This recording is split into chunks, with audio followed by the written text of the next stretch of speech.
Hello friends, welcome to Green Q&A. In this episode, we'll continue to respond to comments and see what interesting shares and questions there are in the economics section. Without further ado, let's begin. The first friend said, in 2022, my dad and I argued fiercely, even throwing things around, but after much persuasion, we sold most of the houses in our family. Now I can brag about this for the rest of my life. Quote, another friend said, in 2023 and 2024, I spent 2 years trying to convince my parents to sell their house, but they refused, instead accusing me of being a spendthrift. I watched helplessly as housing prices plummeted by half. Meanwhile, they would scold me for wasting electricity if I left the light on for 10 seconds. The money they saved for 3 generations couldn't even cover the decrease in housing prices. One person gets rich, another loses everything. It's inevitable to feel a sense of lament. However, those who successfully sold at the peak are still a minority. Quote, economist Robert Shiller said that the biggest risk to the Chinese economy is that it has not experienced a depression or recession.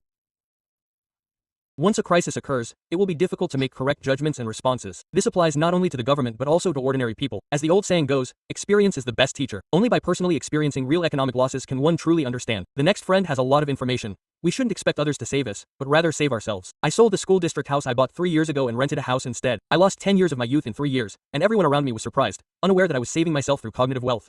Quote, this friend not only saved themselves but also was at least 1 or 2 steps ahead of the curve. In the video about the bursting of the bubble, we shared the logic of school district housing, and the conclusion was that school district housing is the most overpriced of all properties and will also fall the hardest. Let's look at some data. In 2024, 21,100 kindergartens closed, resulting in 180,000 job losses. Now, 2 years later, primary school closures have also begun. Why are they closing? Because the birth rate plummeted in 2021 and 2022, and this has already had a real impact. After the closure of kindergartens and primary schools, middle schools, high schools, and even junior colleges and universities will inevitably follow. If there are no people left, what's the point of tying education to real estate? No, the whole idea of buying school district housing for educational purposes is inherently problematic. A few academic papers will show you that human intelligence is evenly distributed, and most children, even with school district housing, won't necessarily achieve anything remarkable. The money spent on school district housing would be better used to improve the child's living conditions or saved for them to explore options later in life. Regarding education, let me add a few more points, because I see that even now, many young women online are completely ignorant of the reality in China, still vying to become teachers and marry policemen. This deeply ingrained life philosophy is like an old, worn-out conveyor belt. While becoming a teacher might have been a winning option in the past,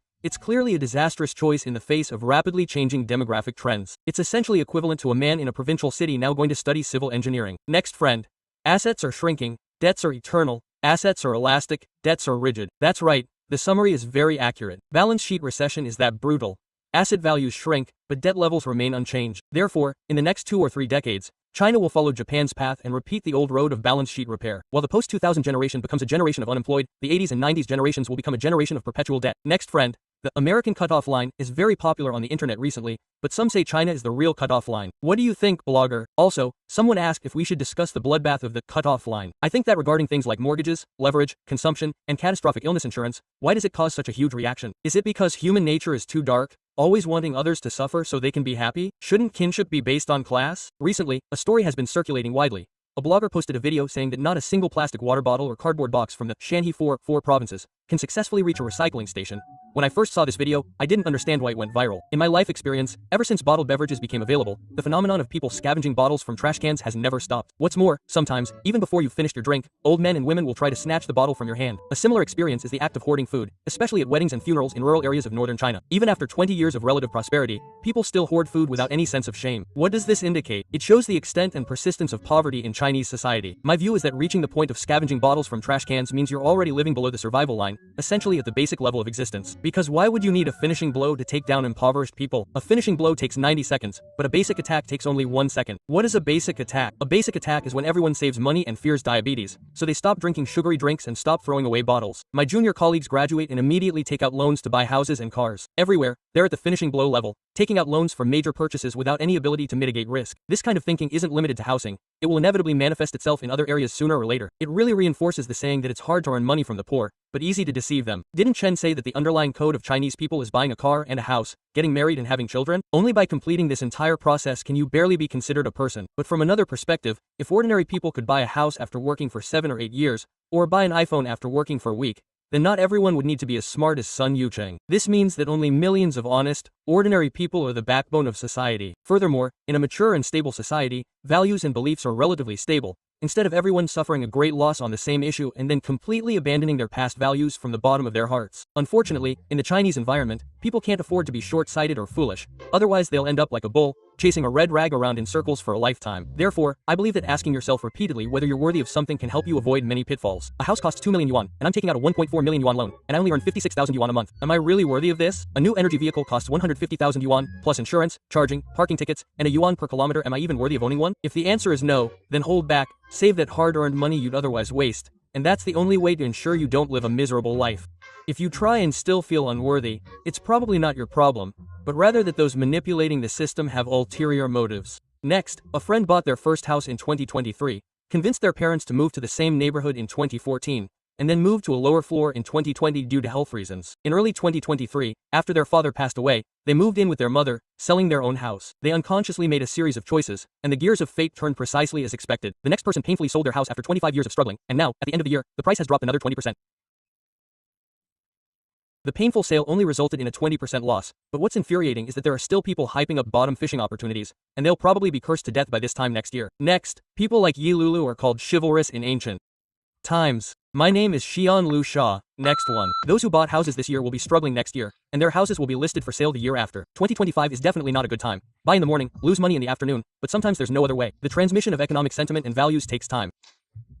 People in first-tier cities have already suffered losses, while those in third and fourth-tier cities might still be trying to get on the property ladder, especially in most third and fourth-tier cities and smaller cities in the north. The main economic players are civil servants and public sector employees, as well as some infrastructure-related construction groups. These places largely rely on government funding, and those who don't manage a household don't understand the cost of living. Therefore, by the time the logic of the market economy is transmitted to them, they will already be in dire straits. It was the same during the reform and opening up period. By the time the spring breeze of reform reached the small cities in the north, the southeastern coastal areas were already full of millionaires. Next, from an economic and demographic perspective, China's housing prices no longer have the conditions to rise further. Another person says that in the long term, real estate depends on population, and real estate has no future. Any real estate. Cities are all different. British infants and young children are a major consumer force. If everyone doesn't save money for their children, it's equivalent to controlling the Chinese economy at zero cost. Therefore, demographic factors not only affect real estate, but also a series of important industries such as medical care, education, and pensions, or even all industries, and even the total size of the Chinese economy. The next person keeps saying the price is falling, but for us, we still can't afford it. We still rent houses, and the landlord still says, either live here or not. It's impossible to lower the rent again. You can find another place. Don't look at these things. Rich people don't lack money. What if the price falls by 70%? For rich people,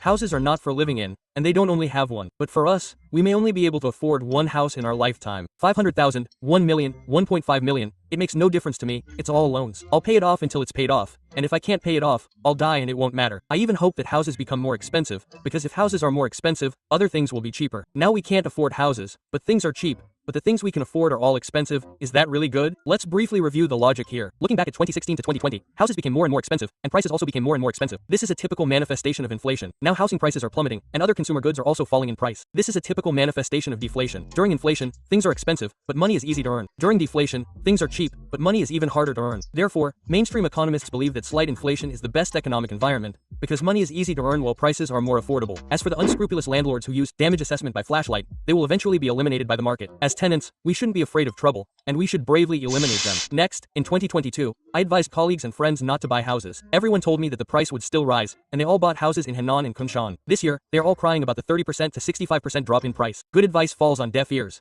The only things they understand are the Yellow River, Nanchang, and coffins. Next, this real estate guy's remarks are too funny. Long live the real estate industry. Next, at the end of 2022, I also argued with my wife about selling the house. Finally, she couldn't resist my persuasion, and sold the house in 2023.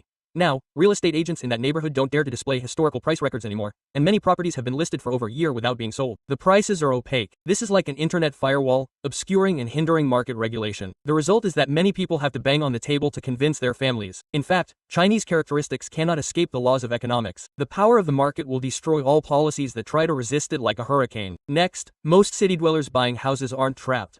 They're just returning some of the money they earned before. Those who are truly trapped are the people who are the last to buy in. How to put it? This isn't just a simple class issue. In fact, when a state-controlled system and a market economy operate simultaneously, everyone is destined to be trapped. Those participating in the market economy are trapped by their income, while those living off government funds are trapped in their souls. Whether it's one kind of entrapment or another, ultimately, it all boils down to paying for the land transfer fees by buying houses. A friend's 30-year journey from going into business to getting out of it is a tragic cycle. The generational gap between parents and children in business is comparable to a coastline. Next, promotion and wealth don't include me, but sacrifice and atonement do. This is outrageous. As long as you are Chinese, even lying flat will get you involved. Next, the final reply says that he can't even afford one house. This is a tough stance. 600 million people earn less than 1,000 yuan, so most people can't afford a house. Those who can afford a house are just the lucky few. If you can still feel superior about this, isn't that like being in steerage on the Titanic? Next, one sentence is missing. Believe in the wisdom of future generations. Comparing historically, gambling on the past for prosperity. Comparing horizontally in development, believe in the wisdom of future generations, win twice. Next, maybe next time we can talk about trade surplus and exchange rates, directly with charts. China's exports to the US have returned to around 2000 levels by the end of 2025.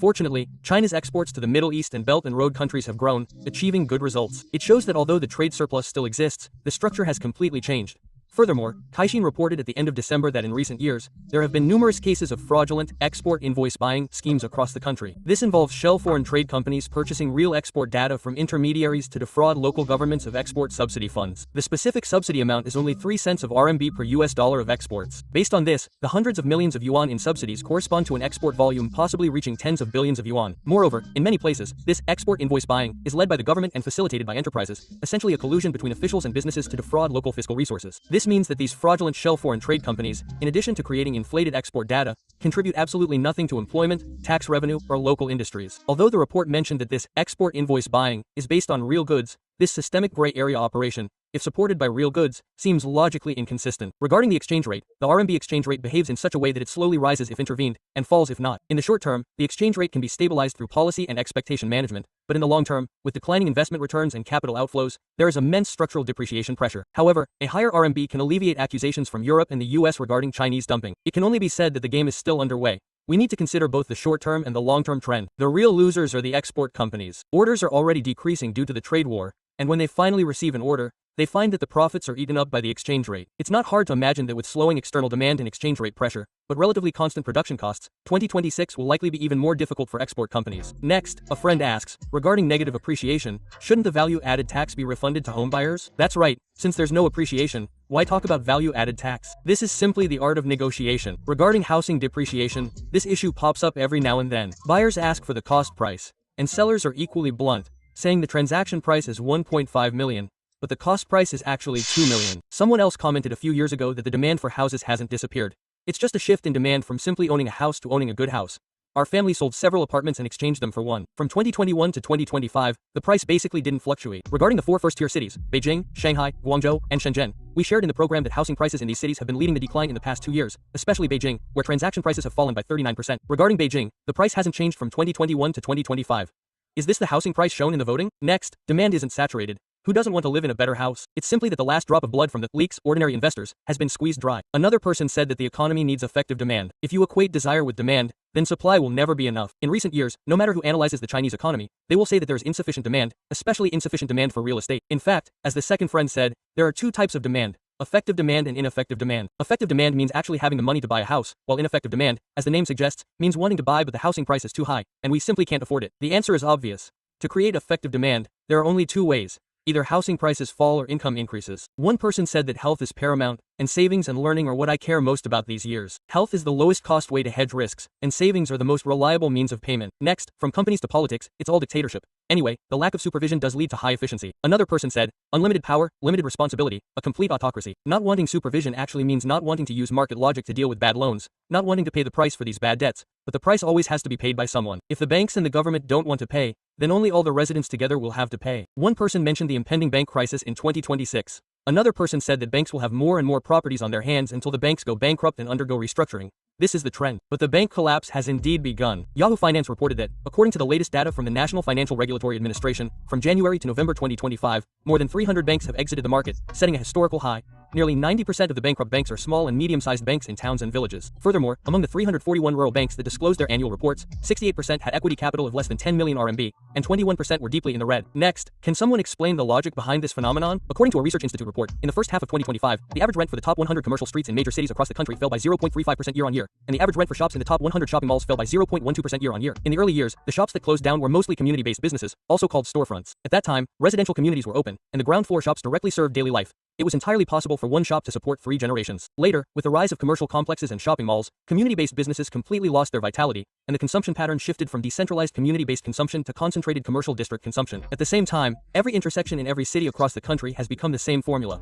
a Wanda Plaza, a Mayday Plaza, and next to the plaza, there's always Mishui Bingcheng and Ruxing Coffee. As for large community-based businesses, there's a pharmacy and a Shaxian snack shop every 20 meters, and a convenience store and a Lanzhou beef noodle shop every 50 meters. And the rise of food delivery in the past decade has been a devastating blow to shops. Previously, opening a store was about high foot traffic. Now, as long as the price is low enough, even shops in obscure locations can thrive. The reason is that traffic has moved from offline to online, from the radius of daily life to internet platforms. 2 years is probably far from enough. People are drained of all purchasing power. This is a game of passing the buck, like the Dutch tulip mania, where even blacksmiths were taking out loans to hoard goods, waiting to get rich quick. But unfortunately, the lower class is always the last to hold the bag in this game of passing the buck. Chinese real estate after 2018 was sold to people earning 3 to 5,000 RMB a month. Now that those people are all used up, the game of passing the buck is over. Therefore, honest people, especially teachers, should not speculate, because our honesty is someone else's opportunity. Next friend, wow. This friend believes that officials are acting independently and arbitrarily, and that the real estate market will continue to fall for at least another 5 years. The world average is 8 to 9 years, and China has gone through 4.5 years so far. The next wave of challenges is just beginning. 70% of in-depth analyses in 2006 also couldn't predict the extent to which the Chinese real estate market would need to be cleared out. Now, no economist or institution dares to make a clear prediction. We briefly mentioned in the program that down payments have become full payments, which is already very pessimistic,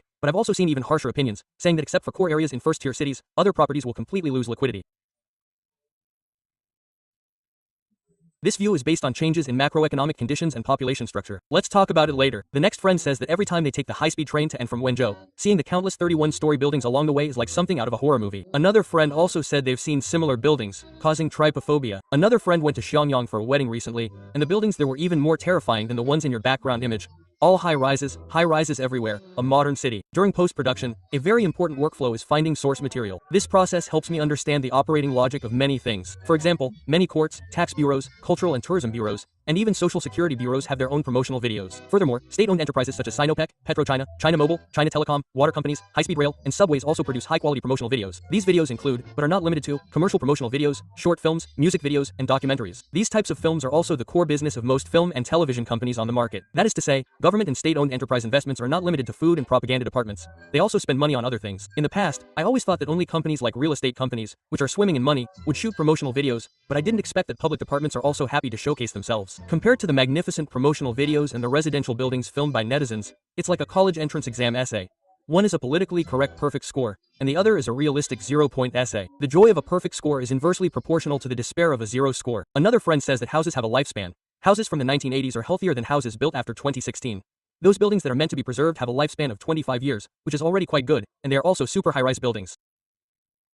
The maintenance costs are prohibitively high, making them unaffordable, so demolishing them is the only way out. In August 2025, Mao Daqing, former vice president of Venki Group, said in an interview with Liangzi that houses built between 2013 and 2016 were better because the entire industry was competing on quality at the time, and the building materials were very solid. However, after 2018, developers pressured contractors, contractors pressured builders, and builders pressured material suppliers.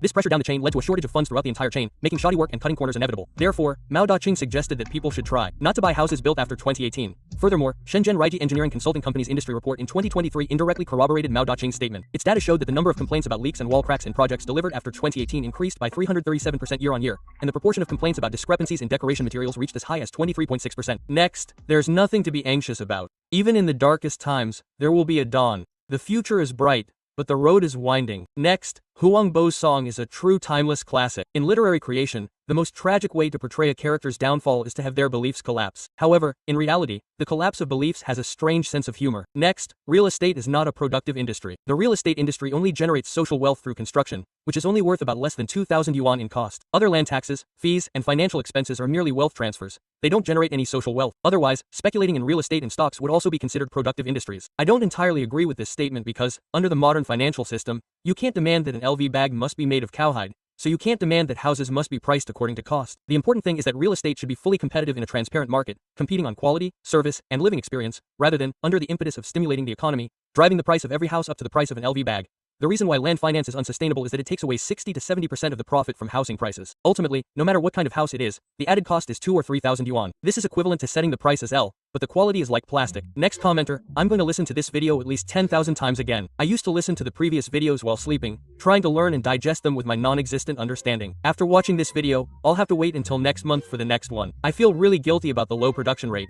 I lack the ability, so I compensate with time. Thank you all for your understanding. I don't know if I'm being a bit obsessive, but I've always felt that good works should be like captivating at any given second. So every time I write a script, I repeatedly think about how to film and edit it, which delays things. Next commenter, isn't the 70-year property right in China just renting a house from the state? And you still have to renovate and maintain the house yourself, and it also depreciates with the growth of the property value. Chinese real estate is actually very similar to buying a 7-year option, losing the option premium every day. Maybe a 7-year option is even better than real estate because you only lose the option premium.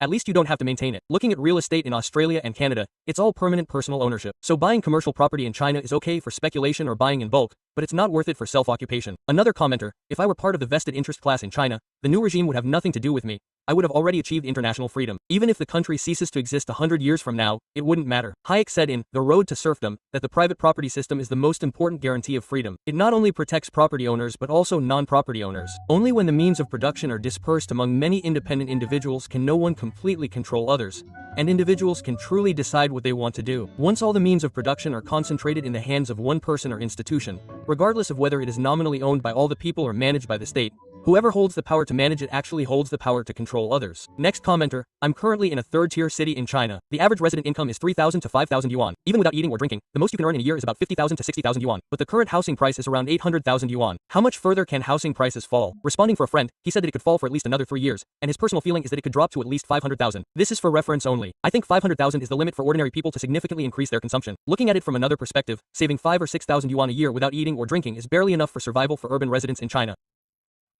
The next step should be payment, not mortgage sales. Consumption will fall by another 60% to 70%. Nowhere in the world can escape the rule of the rent-to-price ratio. Currently, the rent-to-price ratio in Beijing, Shanghai, and Guangzhou is only about 1%, while the normal ratio in developed countries is 4%. According to Ruokine data in October 2025, the average rental yield in first-tier cities is only 1.81%, while the national average mortgage rate is 3.07%. In this situation, to return to international reasonable standards, there are only 2 ways. Either house prices fall or rents double. Doubling rents is obviously impossible, so the only options left are lowering interest rates and house price drops. One more thing, the content of this episode is as wonderful as ever. I often live abroad and have always felt a little strange. Why is it that Europe has accumulated so much capital, and they must have gone through extremely glorious periods, yet when we travel or live there now, we still find many traditional or backward aspects? I've always believed that existence has a reason, until I heard you say that real estate and healthcare abroad are efforts to create a better life for everyone, while China uses real estate and healthcare to stimulate the economy. This instantly clarified my understanding. Also, I really appreciate your rigorous approach to content creation, and I hope you can add some suggestions on what ordinary people can do in this situation, because recognizing the problem is important, but solving the problem is what our generation of young people truly needs to face in the future. Finally, I have a question to ask. My family just bought a house in a second and third tier city at the peak in 2021. It's considered a necessity, but it's not renovated and no one lives there. As you said, we've already lost our down payment, and we've only paid 4 years of mortgage. At this point, should we cut our losses and sell it at a low price, or keep it? My mother says to sell it, but the price isn't enough to cover the remaining mortgage. I'd like to hear your advice. Another friend replied, it's like stocks. How much further do you think it can fall? If it's going to be cut in half, sell it. Buy it back when it falls to your psychological bottom price. If the price drop isn't enough to cover the transaction fees, then keep it. Also, if no one is living in it, what's the point of calling it essential housing? The Wall Street Journal reported at the end of 2024 that China has 90 million vacant homes, 60% of which are purchased as investment properties, and 60% of those are in smaller third and fourth tier cities. There are more vacant homes in smaller cities because many people work in big cities, bought houses in their hometowns but can't live in them, so it's just a psychological comfort. Regarding this psychology, there's a popular saying on the internet recently: if you don't use something 3 times a week, there's absolutely no need to buy it. The same applies to houses. Treat them as durable consumer goods, and never as assets. Single quote. Another person chimed in, complaining aside, you always talk about so many problems. I hope the blogger can give some practical advice and operational suggestions for ordinary people on how to help themselves regarding housing. I've divided this into 3 solutions based on 3 situations. First, those who own homes should help themselves first. Currently, every homeowner is hoping for price increases, which is understandable, but price increases are only for new homes. The value of second-hand homes will depreciate daily, only related to the decline. Again, it's better to suffer a short pain than a long one. There's no painless option, so try to make your own decisions and bear the losses yourself. Secondly, those without homes shouldn't gloat and fantasize about house prices falling to the floor so they can buy one.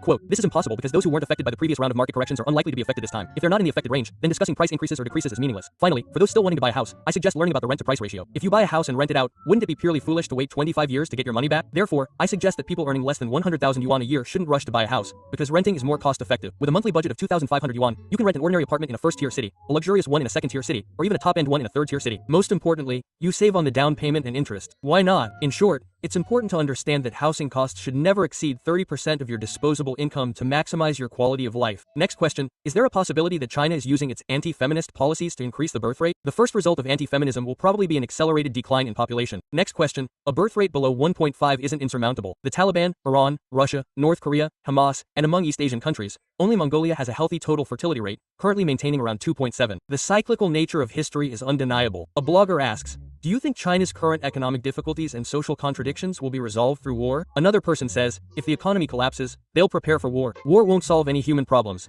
It will only eliminate people themselves. In recent years, the Chinese internet has been obsessed with war. I think wolf warrior-type nationalist films are at least 90% responsible for this, because they glorify violence and physical annihilation. There's a poem that says, if you don't kill one person, the plague won't spread 1,000 miles. Yu Dan thought this poem was beautiful, but Wang Shuo thought Yu Dan was an idiot. Next, manufacturing doesn't need many people now. For national strength, the service industry's economic contribution is insignificant. Having a manufacturing industry that can export and earn money to acquire foreign mineral resources and produce weapons is enough. For example, North Korea's economy may be only a fraction of South Korea's, but if you exclude the service industry, which accounts for a large part of South Korea's economy, the gap isn't that big. South Korea has more people than North Korea, but manufacturing isn't based on population size anymore. More people are useless. Ultimately, North Korea wins. It has more cannons and nuclear weapons. Back in school, my teacher used to say every day, some people are simply machines for getting good grades, implying that a person must obey the collective to be useful and achieve high ideals. Looking back now, this is the ingrained thinking of the wartime system and revolutionary ideology, because only under a market economy can people freely browse their phones and ignore politics, while under a totalitarian system, people must become tools for hard labor. Regarding North Korea's nuclear weapons, how should I put it? It's a country that shouldn't exist in the first place,